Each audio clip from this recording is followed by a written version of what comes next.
Salut tout le monde et bienvenue sur cette vidéo. Donc aujourd'hui, par rapport aux évolutions sur la version 4.5 LTS, nous allons voir ce qu'on appelle le Vulkan.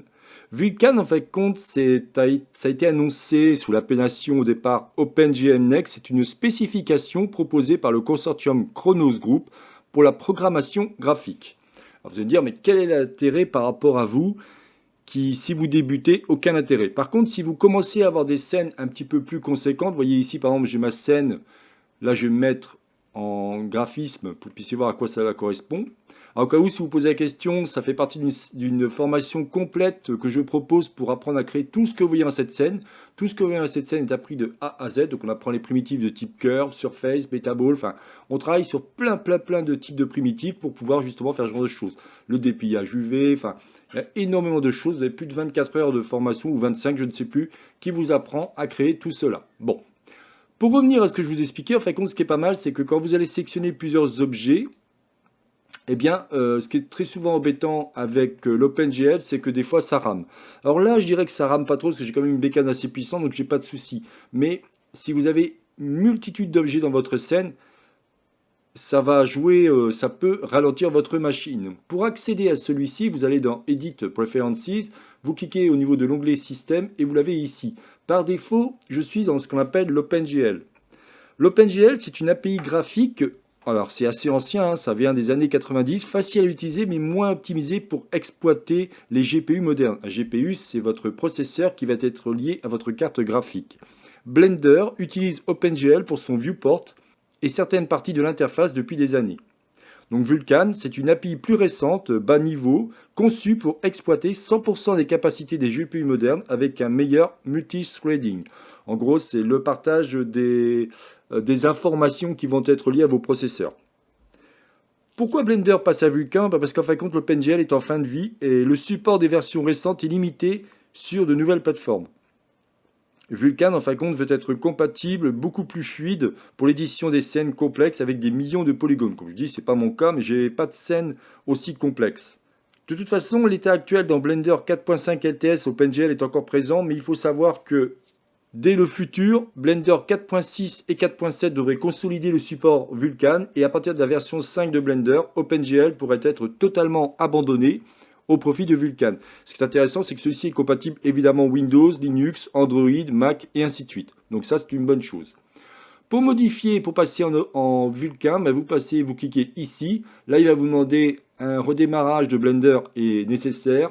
Et il vous dit que l'actuelle version de Vulkan a des limitations. Par exemple, il vous dit si vous avez un casque VR, effectivement, il y a des performances assez basses au niveau de ça. Bon, moi, je ne vais pas le faire, mais je voulais vous montrer que c'est possible de le faire. Alors si je vous montre une autre scène sur Blender, et cette fois-ci je me suis mis en Vulkan, alors vous pouvez aussi le faire détecter directement votre carte RTX si besoin. Là pareil, je vous conseille d'avoir des cartes graphiques de plus en plus puissantes parce qu'il faut avouer que Blender, plus ça va, plus il est gourmand en ressources. Là, ce que vous pouvez voir, c'est une scène qui a été créée directement par rapport à ce qu'on appelle les métaballs. Là aussi, je fais une formation complète pour tout vous apprendre sur les métaballs. Qu'est-ce que les métaballs? C'est un peu comme des boules de mercure et vous allez pouvoir carrément créer des animations et ainsi de suite. Regardez, j'ai carrément lié des armatures à mes petits personnages. Alors pour l'instant, on dirait que c'est pas terrible, on voit pas bien ce qui se passe, c'est normal parce que c'est très gourmand en ressources. Donc je l'ai fait en bas niveau au niveau du viewport. Mais si je vous montre un rendu de ce que cela donne, vous allez voir qu'on va avoir un rendu assez sympathique.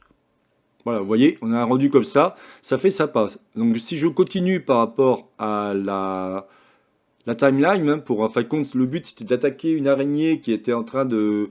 Je voyais une araignée qui était cachée sous des rochers, donc j'étais en train de l'attaquer avec mon petit robot. Comme je dis, tout ça a été fait entièrement avec des métaballs. Donc on peut vraiment s'éclater avec tous ces différents types de primitives. Et là, je pense que Vulkan, par exemple, va être sympa par rapport à ça, parce que franchement, c'est très gourmand en ressources.